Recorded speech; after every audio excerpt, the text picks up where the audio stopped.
You're trying to give the young people something that will help them, yet you don't know exactly what it ought to be.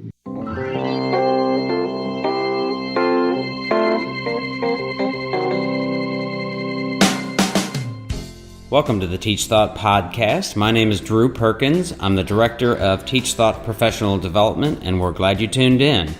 I'd like to remind you of the value of leaving reviews on places like iTunes or wherever you're listening, as well as the value of sharing us with your various networks. It's a real pleasure for me to host most of the TeachThought podcast episodes and get to bring you thoughtful and interesting guests. And as our audience grows, so does the quality and the quantity of guests that are available to us. So we do encourage you and would appreciate any of those reviews, shares, and things like that to help us grow our audience. If you have questions, comments, or suggestions, please feel free to reach out to me via email at drew@teachthought.com. If you have stumbled upon us but are not familiar with our work in other areas, just a few notes that we do directly work with schools, leaders, and teachers to help them grow to better prepare learners for what we call the modern world by building upon the ethos of TeachThought.com.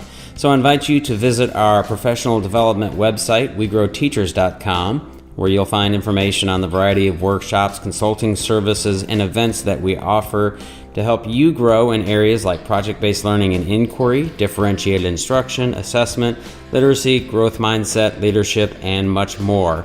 So I invite you again to contact us today to explore how we can help design and deliver professional learning that provokes profound thinking driven by your beautiful questions.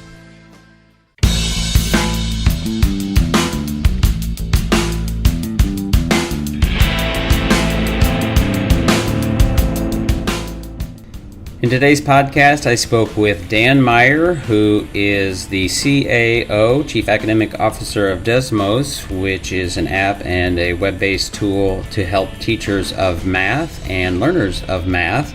I also wanted to talk with Dan about his ideas and thinking behind the teaching of math, and so we talked about his TED Talk, and actually I was a bit confused about which TED Talk I was thinking about because it was so many years ago. We cleared that up, but also his take on thinking about the role of drill, practice, rote memorization versus a more constructivist approach, as well as the importance of practice.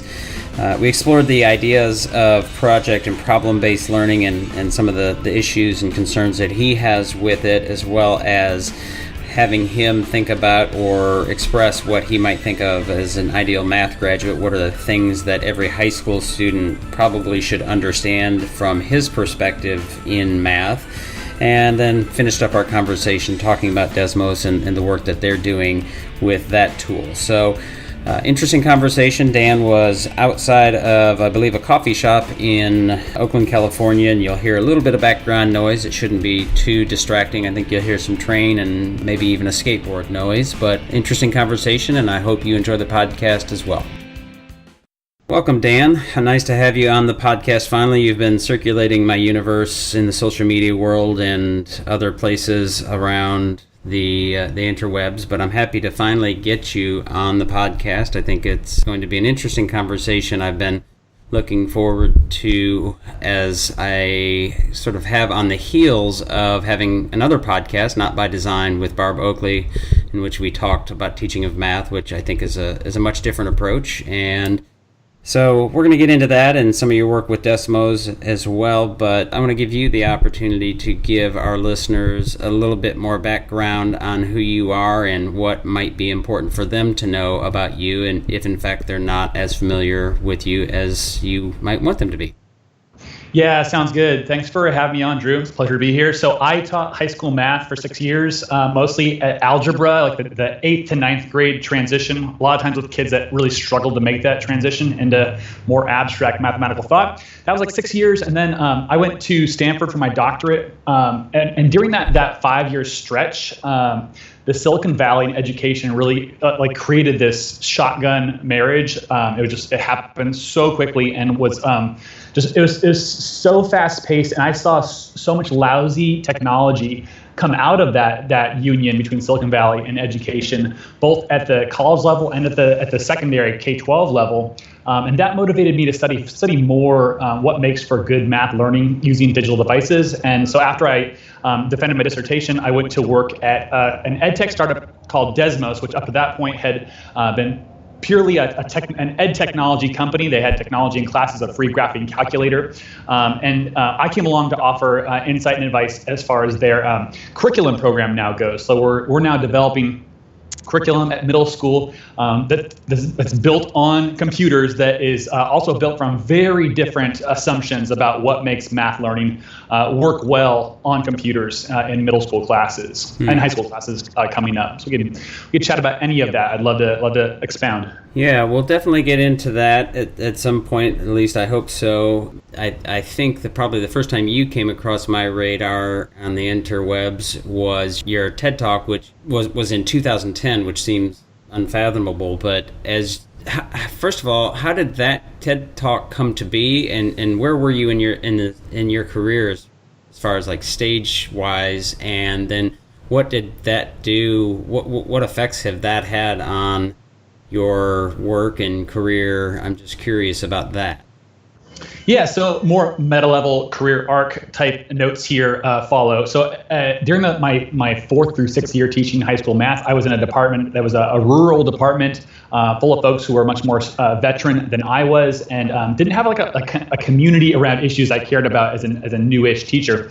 And so I went online and was blogging my lesson plans back when blogs were a thing. Was blogging, just whatever I was thinking about or wondering about. And I was lucky enough to have folks come along, because there's only like 12 total blogs back then. I had a lot of folks come along and offer their advice and insight, and I really felt like it was the best professional development I could have had. It was continuous. It was just always on, always getting comments, people offering insight. It wasn't like some large 6-hour multi-day professional development session that happened once or twice a year. It was like on all the time. It made me reflective, made me a better writer.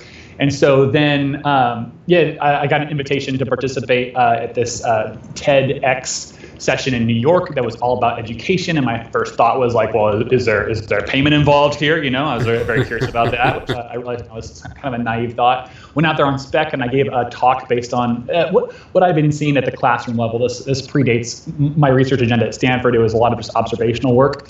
And then, and that TED Talk has been viewed, I think, like between 2 and 3 million times since then. That kind of kicked me off on a trajectory to offer those thoughts to teachers where they lived, to fly around to different, U.S. states and countries and chat about math education, which also helped me grow enormously as a teacher and an educator, a professional developer. So that's been part of my bio, is the experience of receiving development online as a teacher, and also offering development online as a teacher, and jetting around and seeing interesting people doing interesting things. Yeah, it's amazing what a TED Talk like that can do for a person's career trajectory. Several examples, you being one of them. And as I remember it, I haven't watched it recently, but I do refer to it sometimes when I'm talking with math teachers in our workshops, especially as we work with teachers around inquiry-based and constructivist-based learning and project-based learning, and math being one of the probably bigger challenges, at least from the teacher side, to design and develop project-based learning experiences for students that are authentic. The authenticity piece is the big part that they really stumble with. Probably a close second is the quote-unquote amount of content that they're supposed to teach. But as I remember your TED Talk, and correct me where I'm wrong here, is that you were really thinking or pushing an idea that statistics and a different pursuit of disciplines in math might be more appropriate and valuable than some of the upper level calculus kinds of things. Am I stating that correctly, or how would you modify it? No, there's another Dan who has a math TEDx talk. Might be that one. There's other folks out there doing math TEDx talks. So check them out. Mine was somewhat different, and it was you can Google me, Dan Meyer, and TED Talk will pull it up. It was basically that we offer. We promise students frequently that math interacts with their world in powerful ways. and they experience those interactions in a textbook where they receive all the important information for a question written down in advance of even knowing what the question is. And then when they answer that question using all this information that they were already given, they encounter the resolution of that problem in the back of the textbook in the answer key. And all of those elements are so very different from how actual practitioners of mathematics in the world use mathematics. They encounter a major question that is tangible and visceral and intuitive to them. They intuit an answer, first of all, thinking about like what is my guess, my best prediction of an answer here. They ask themselves, what information do I need? They don't start a set of info already written down in advance for them. They start with nothing typically until they think about what they need. And then when they do their work, they encounter the resolution, the payoff, the satisfaction of all that work happens in the world itself, when the home that they have built is still standing, when their bills are fully paid. They experience some actual satisfying resolution. And so my approach has been to make over the word problems in textbooks and to restore all those elements that we promise students exist when math and the world come in contact with each other. So oftentimes that starts with I'm walking by just this last weekend, I'm walking by a driveway that is empty of paving stones. To the side of the driveway is like paving stones that have been delivered by some hardware company. So I take a photo or a video of that scene. I go and I gather data on it. Like I try to find some dimensions of that driveway and dimensions of the paving stones, and I share that with students and ask them a question that is big, visceral, and intuitive, like how many stones should we buy to fill up this driveway full of paving stones? Or was this number of paving stones enough? And they can answer that at a gut level. Any student can enter into that experience answering, yeah, I think it looks okay. Or I think given the size of the driveway and the size of that stone, probably like 50 or 70-ish around there. Like any student can jump into that. And then I can ask them what information would be helpful to know here in order to actually be precise in our answers. And from there, they can think about dimensions that are important. Is it the height and width, or the width and the length of the driveway? Is that important? Is the height of the thickness of the stone important? What information doesn't matter is an important question that applied math folk ask and answer all the time. That's rarely asked or answered by students. And from there, I want to come back and get a shot of exactly how many stones were there and did it fill up the driveway, and with how many extra, so that students have some kind of satisfying resolution for their work, some sense that math and the world either work together or don't, not because the teacher or the textbook says so, but because math and the world works without those things. So that was the approach of what I talked about, dear goodness, 8 years ago, and I've continued to develop those ideas in other ways. That was the basic the upside of the talk then. Right, yeah, and my apologies for the confusion. It was, like I said, several years ago when I had watched that, and as you were talking there, I did a little bit of Google searching. The one that I was referring to was a gentleman named Arthur Benjamin from 2009. So I do think the thinking around math teaching is one of the things that we struggle with from a number of different perspectives. Certainly the sort of argument or debate between how you teach it, either sort of real direct instruction versus with an inquiry stance and a little bit more constructivist, as I understand it, that was highlighted by Barb Oakley's recent New York Times article. And again, you had written a piece on your blog that was fairly short and sort of asked for some folks to share some examples, but the idea that real drill-based math instruction diminishes the math teacher as well, which implies that it's not particularly what you would want to see from a student perspective. Is that correct? Yeah, generally I try to shy away from labels, direct instruction, constructivist-based, inquiry-based, drill-based. These all conjure up very different images in the minds of the reader. So I need to really be totally precise about what I'm talking about. It's really satisfying to devolve these discussions from nuance into really polarizing camps where we can feel awesome and tribal about who's with us and who's against us. So what I'll say is this, is I think that practice is enormously important. There's very few math educators that I see with a large platform who don't think that practice is important. In fact, I would go so far as to say that I do not want to be on the road driving with any math educator who thinks that practice is not important. Because like driving indicates how important practice is.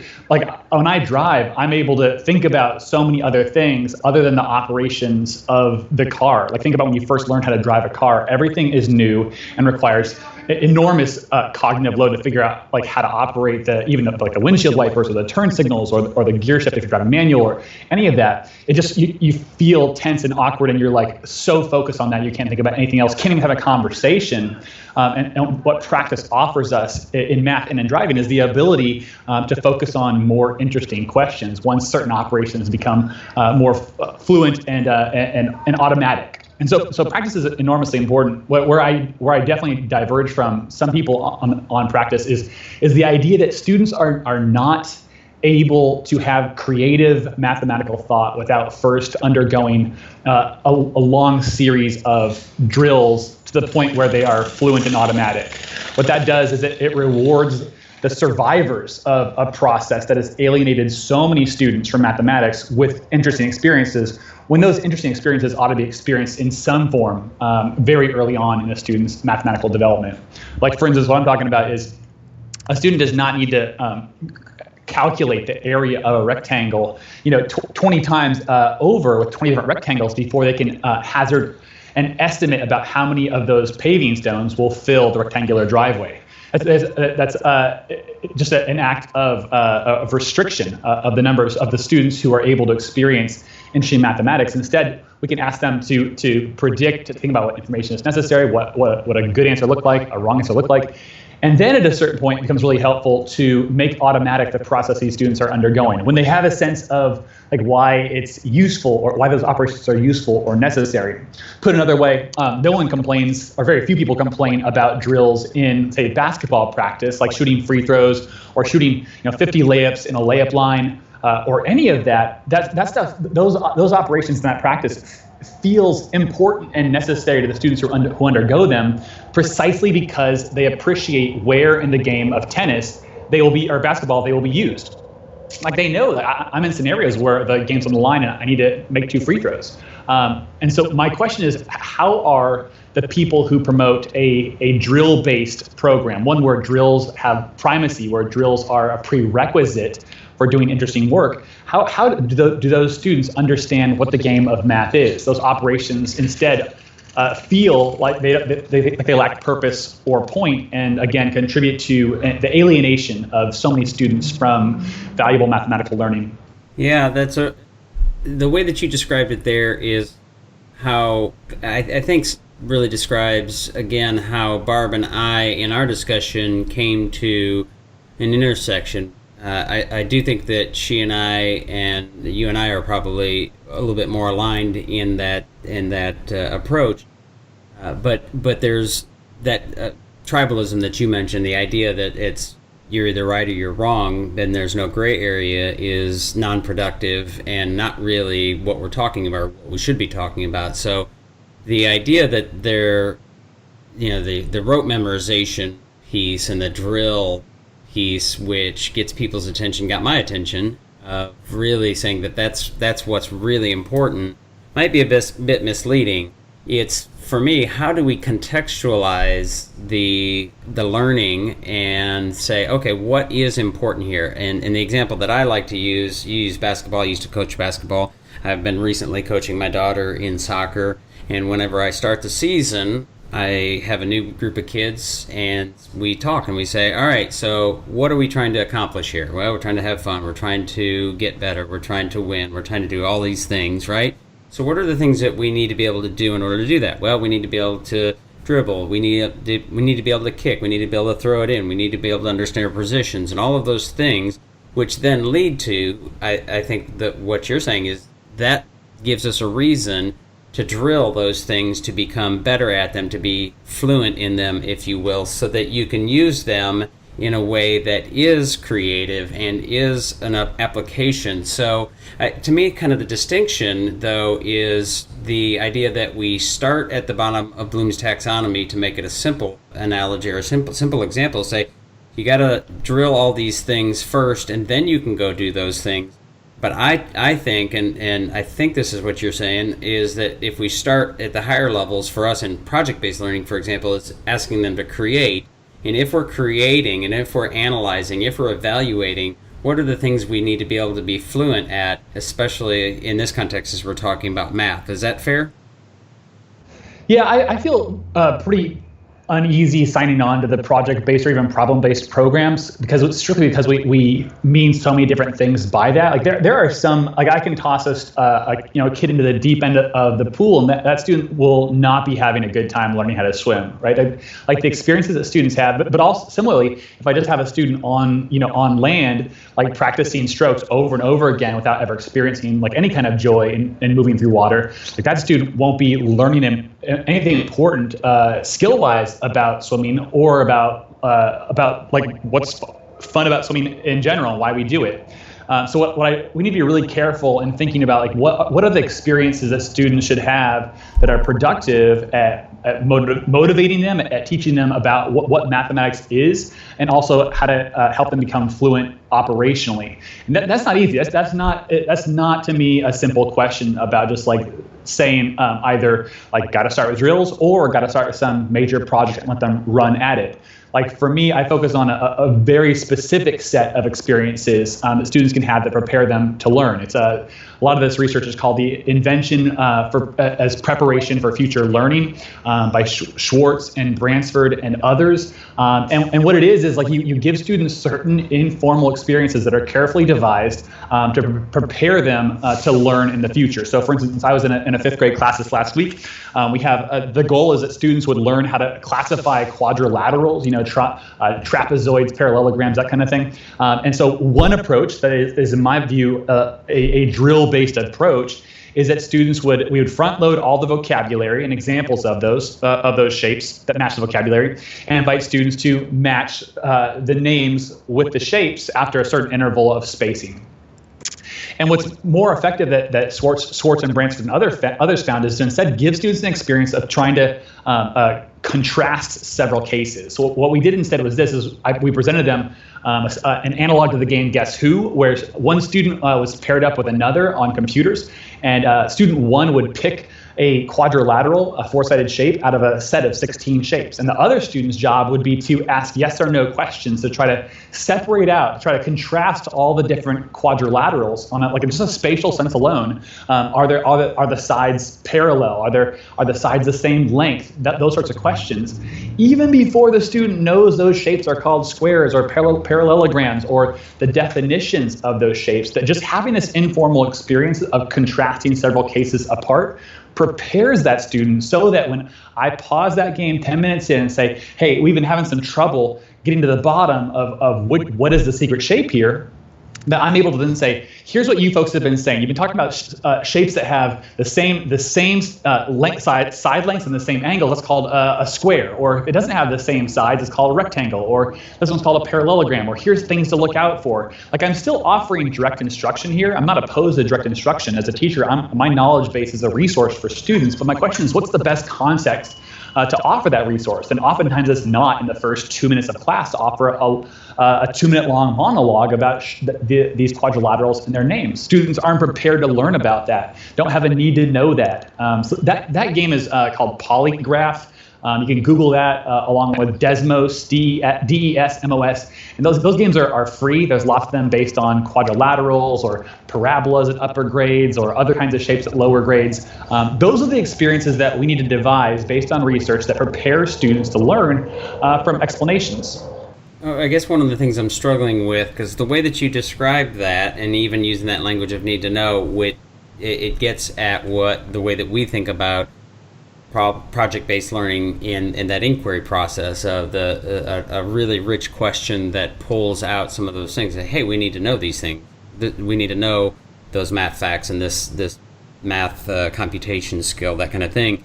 So one of the things that I wonder about as you're talking about there is, what about those kids that the students that are not particularly interested in math and or have struggled with math?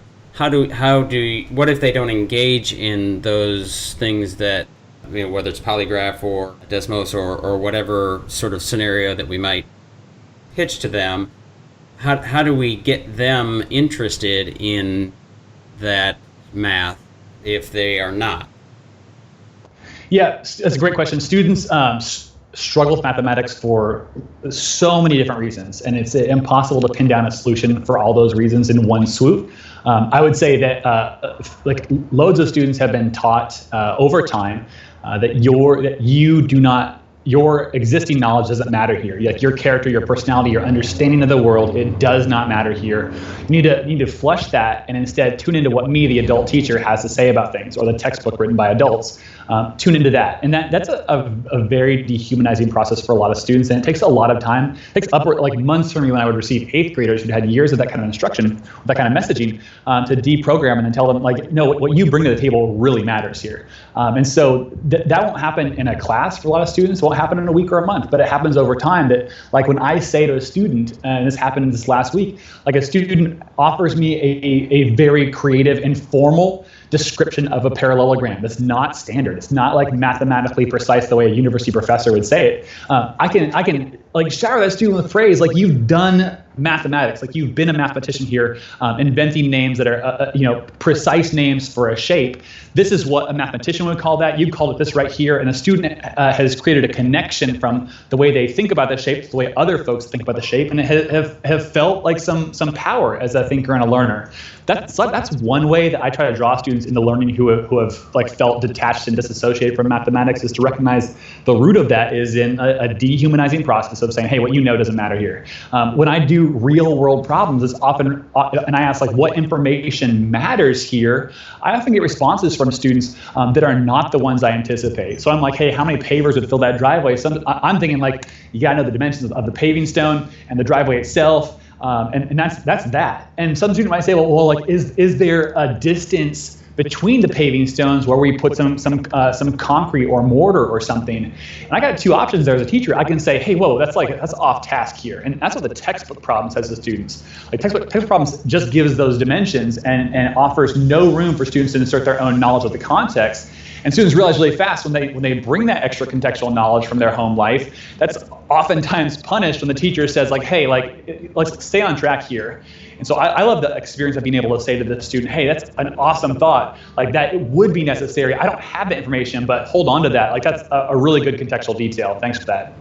That's one of the dangers I think we run into as teachers that is worth paying attention to. And as a former social studies teacher, history teacher, and history teachers are well known for being very passionate about the history that they love, and that's great. We want that. We certainly don't want teachers teaching social studies or history, or in your case math, who are not excited about the content. But there's also a danger of saying, of really trying to or misunderstand. And you've said it in a couple different ways, I think, though, that this is, don't you see how beautiful math is? Don't you see how wonderful these history stories are? And they are, and that's important. But I guess when I come back to, like, the paving and the driveway kind of thing, if you have a student who if you ask that of a student, and they, so as a simulation of problem, they might say, well, why would I care? So I guess if we think about how we might contextualize that in a problem that they might care about, and assuming that this is a problem worth working on that they might be interested in, what if we actually did create or try to had a real client where they were working on a new driveway and those pavers, that kind of thing? You know, we did a project. I worked with my 5th grade daughter last year, her teacher, to they were working on multiplication of decimals, and so the project was, the driving question was something like, how can we create a tipping guide for the local hometown pizza restaurant, in which they had to then think about and learn about multiplication of decimals, do some drills, some practice, and things like that. They were really excited about doing that for a real world audience, as opposed to making that a simulation. So to me, that's a really big piece that can really drive some of those kids that may not be interested in the simulation.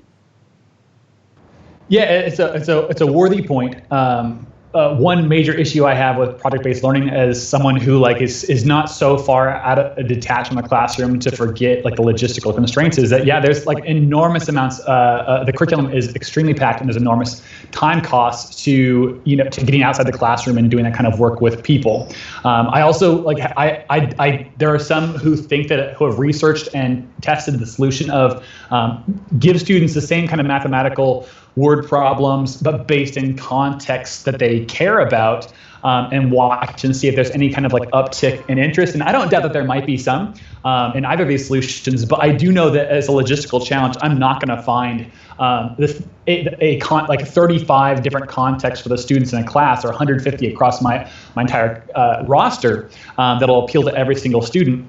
It's just not going to happen. It'd be an incredible burden, and I still think that I would find students who would still say why am I caring about creating a tipping guide? I'm never going to run a pizza joint in my future. And so my solution is not to think about the context or the math so much as the student, and offer the student an audience of her peers. The class itself is not an audience of, say, adults running pizza shops, but we can create authentic audience for students. An example of that is in our digital activities at Desmos, we see the value of students as an audience. So we have students typing in answers to questions, and those answers are seen by 3 other random students connected through the computer. This is an uncommon approach in computer-based math, especially drill-based computer-based math. And what we've seen is that students will type in any old thing in response to the question, but then once they see 3 other students' responses to that question, we notice frequently that students will click back into the field and retype their response after realizing that other students are audiences for their response just as they are for other students' responses. It's better than having the audience be a black box, the computer, or even the teacher, that the classroom itself offers a social context where you care about what your peers think about you and think about your ideas. That's one way that we approach the problem of engagement in math classes, to convert the class into the audience more often. Interesting, and I certainly see some real value, especially as opposed to, you mentioned black box, or just sort of going into the ether, or for the teacher. I guess one of the things, and it is certainly a real challenge that, and we say this in our project-based learning workshops. The ideal is that we're designing projects that are authentic, meaningful, and relevant to all students. But if you have a class of 30 or 35, that's a tough task to accomplish, for sure. It's what we're after. I do think there's some intellectual and academic engagement of the process of project-based learning that, but you do have to hook and get them in. So, it's a difficult problem, and I also wonder about the breadth of what we're supposed to quote unquote cover as curriculum piece. You've kind of touched on that a little bit, but when you think about your math teaching, and I'm assuming you would put it as, at least in some ways, juxtaposed to more traditional instruction, whatever that means. I think there's sort of a common understanding of what we might think of your traditional teacher, very teacher-directed. But there's some evidence that folks might cite that says, okay, traditional instruction gets results, and that that doing this differently doesn't get the same kinds of results, is not as efficient. Certainly take that further out to project-based learning, and that's a big argument against project-based learning, that it doesn't have the same impact or the efficiency and that kind of thing. So is there, how when people surface those, assuming they do, those objections to your approach and your thinking, what's your common rebuttal? Yeah, I mean, look, you're asking me a tough question here, in that you're not defining traditional instruction. You're not presenting the papers that people might cite in the defense of whatever we're calling traditional instruction. This is a functionally unanswerable question. I have to read, I don't know, on Twitter in response to a tweet you put out, someone, a professor linked up a psychology review article purporting to prove the effectiveness of this strategy or that, which maybe we call traditional instruction. I don't know, but I do know that when I dug into the lit review, like the actual literature cited, like it was not proving any one thing. The literature would look at the value of practice versus like nothing at all, like contrasted against nothing, or practice versus some other procedure. The specifics absolutely matter. And so what I do is I look at specific approaches that work for students. And so that's why I would look at the invention as preparation for future learning articles, which show positive results for specific kinds of strategies that I do not want to overgeneralize from to a program that's problem-based or project-based. I'm not saying that, but it has experiences that are productive for students in advance of an explanation from teachers. There's others like the value of estimation from Casimir at Grand Valley State University has a law on estimation as being a valuable experience for students in advance of completing problems. There's other researchers that show the value of connecting new learning to what students already know. This is the the basis of analogic thinking, like analogies, like why I use the word like to compare one new thing to a thing you already know. So I'm looking at specific strategies. I don't find it productive to get bogged down into like why does Dan think that traditional instruction doesn't work? I don't know what anybody means by traditional instruction. So yeah, and that's a great point. Looking back at we did put out a feeler for questions, and that was one of the thrust of a question of why not do more traditional instruction. So looking at the evidence and maybe the outcomes that you're after, what do you have a sense of an ideal math graduate? Like when a kid graduates from high school, are there specific math skills that you think are really important for that kid to have, or does it depend on the student, or does it depend on the context and the locality, or how does that look for you as a K-12 math experience and the outcomes that you're hoping? Yeah, there's definitely objectives that we should aim towards and also revise over time as time and technology changes. I think that NCTM here in the States, they have a document called Catalyzing Change, which describes necessary changes, I think, to the secondary math program. It's like our current high school math program is really geared towards calculus, which fewer students need than a strong grounding in quantitative analysis and statistics. There's changes we should make, but in general, I think that students need to have a background in mathematics that will prepare them to do what they want to do at the university level, if that's their choice. But I also think that students, there are so many productive, happy adults out there who don't know how to calculate the trigonometric value of the sine function at 60 degrees, who don't have that memorized. We got to acknowledge that as many students as we prepare for upper level math, there are so many adults who do just fine out there without that knowledge. And so let's think hard about not just what the mathematical skills students learn are, but also what students learn about mathematics itself as a discipline, and about themselves as learners, and about adults as teachers. Like, these are all lessons that there are lots of teachers out there who would say, like, I don't want to think about that. I just want to teach the skills. But you can't opt out of it. Students are learning about themselves and about teachers, adults, and about mathematics itself through all these experiences. And I think that what students walk away from high school with, it's important, is what they're going to tell their own kids when their kids head into school themselves later. Are they going to say, like, yeah, I was never good at math. Like, I sucked at math. Like, math has never been useful for me. I didn't find math fun. Like, that sort of messaging gets perpetuated by students, by graduates of high school. And I want to tune into that just as much as I tune into, like, are these students prepared for careers in STEM?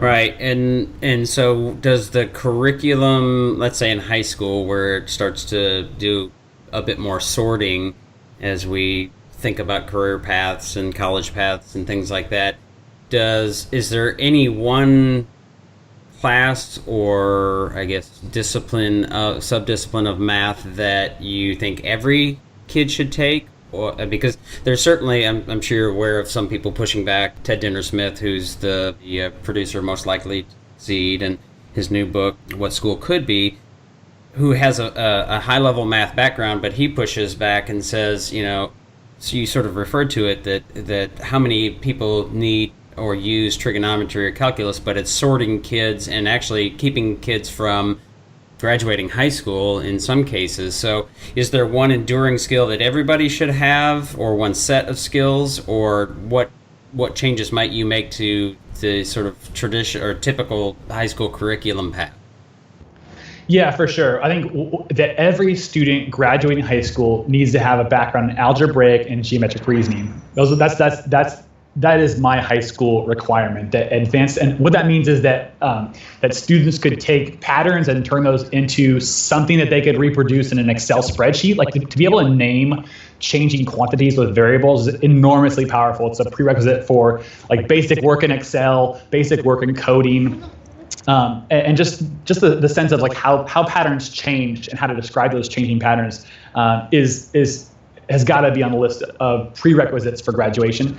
Geometric reasoning, because geometry describes so much of the world that students see. It's also, I think, geometry is where ideally students encounter the kinds of reasoning that have been prized by mathematicians for centuries, for millennia, like the basics of geometric proof and how we take what we know and say, all right, we can also know this. That gets a little bit more abstract. I could be negotiated out of that perhaps, but those are the two where I think are really important. And past that, students should opt in to things like how to factor a cubic polynomial with no discernible context to the world students live in. It's Latin. It's pushing symbols around. I love it. I don't think I want a student who aspires to be, a communications professional at some, advertising firm to have to learn it and to hold that student back from a 4-year university just because they don't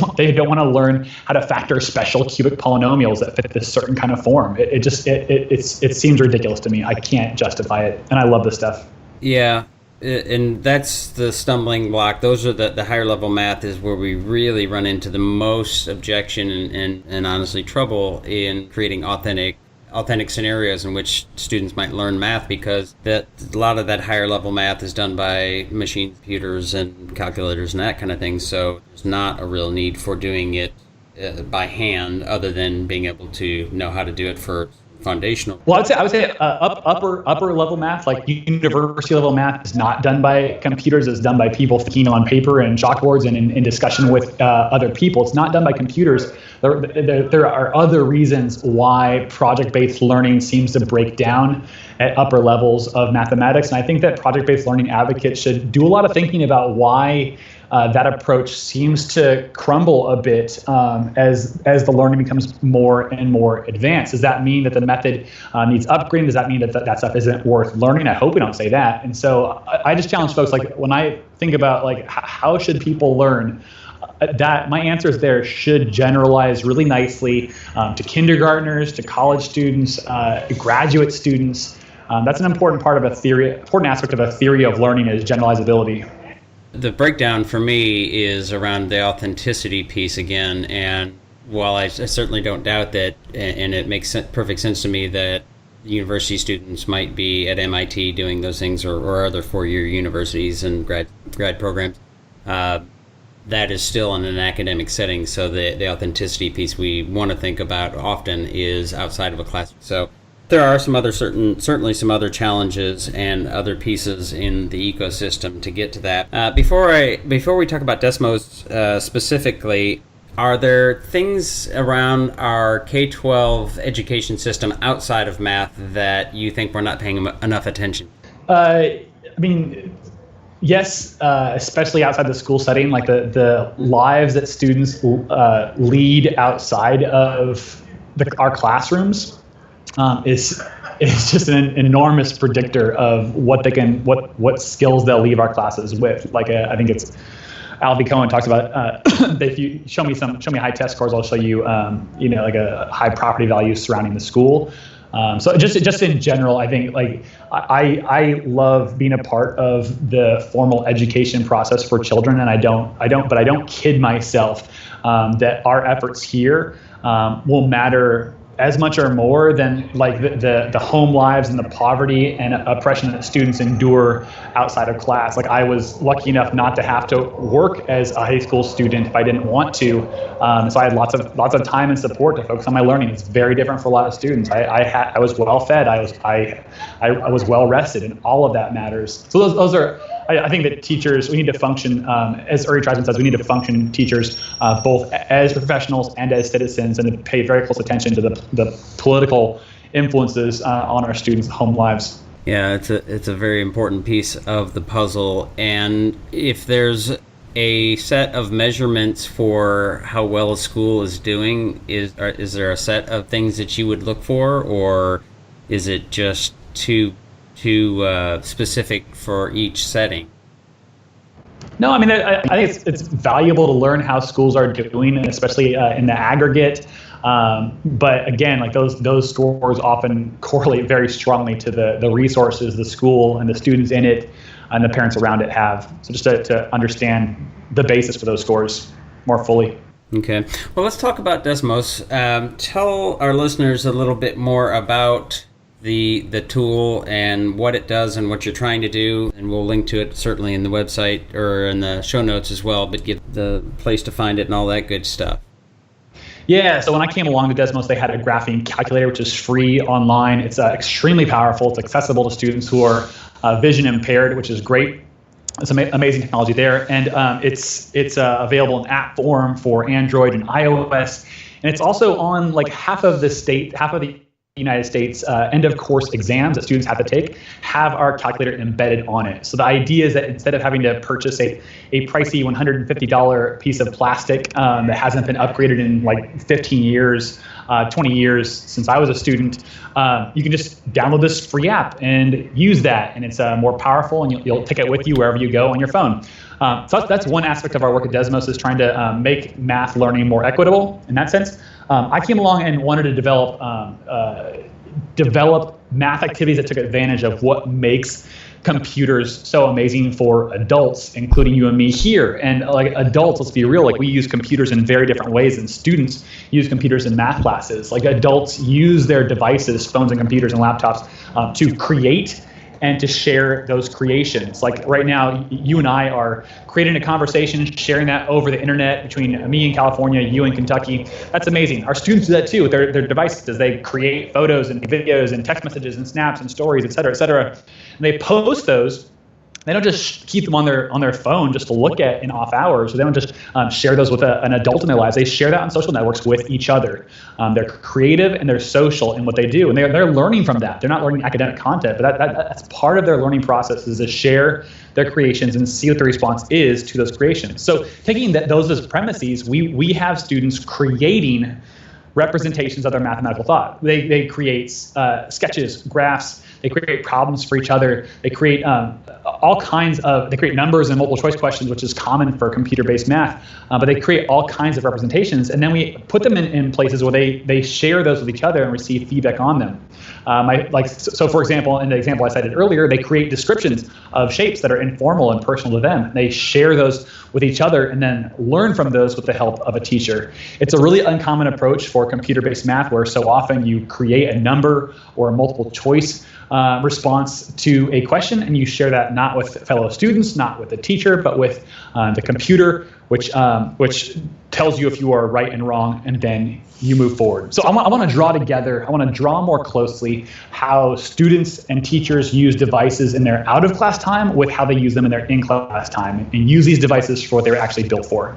And as I'm looking at the website, which is Desmos, DESMOS.com, I'm looking at some creative art here. Math pumpkin, looks like maybe a one-eyed alien of sorts, a Hello Kitty. Interesting uses or I guess visualizations of math. Is there, outside of math teachers, is there another audience, or is it really geared towards math teachers? Yeah. So what you're seeing there is our graph art section, and it'll dazzle your listeners just to see how, like, students who don't care about these polynomial functions anywhere else will care enormously about how to manipulate them when they're trying to, create a 150 equation rendering of their favorite anime character. That's cool stuff. That's creative, and they share that with each other. Right now, we are fully geared towards mathematics. We are not trying to be everything to all people. We are trying to create a vision and create resources around that vision for how math instruction ought to look in classes with computers, and then to go around and through professional development and advocacy, help teachers understand how to use that. I would also direct your listeners to teacher.desmos.com, which is where our activities, what I've been working on, where those live. You could search for marble slides, or polygraph was described earlier, or any of the equations, and you'll find instances where students are creating representations of their informal mathematical thought, which teachers can then come along and see and then help develop through conversation, through direct instruction, through even some of what some folks might consider traditional instruction. We want to put students and teachers in a better place to use all of that. Okay, well, thanks again for your time. It's been fascinating to get inside of your math teaching brain and discuss some things that were on my radar and have been on my radar for a long time. So hopefully listeners, if they want to reach out to you, they can find you on Twitter and any other places. You want to give those links and that kind of thing? Yeah. Please include in the show notes my Twitter handle @ddmeyer. My blog is blog.mrmeyer.com. Subscribe to the newsletter. That'd be awesome. Get at me and let me know on Twitter what your thoughts are about all of this, and what makes sense to you, what you take exception to. Love to hear from you. All right. Thanks so much for your time, Dan. I appreciate it. Thank you. That'll do it for today's podcast episode. Thanks again for tuning in. Don't forget to review us and share us on your network so we can grow our audience to better meet your needs. Also, don't forget to find us on our websites, TeachThought.com and WeGrowTeachers.com, as well as our various social media outlets.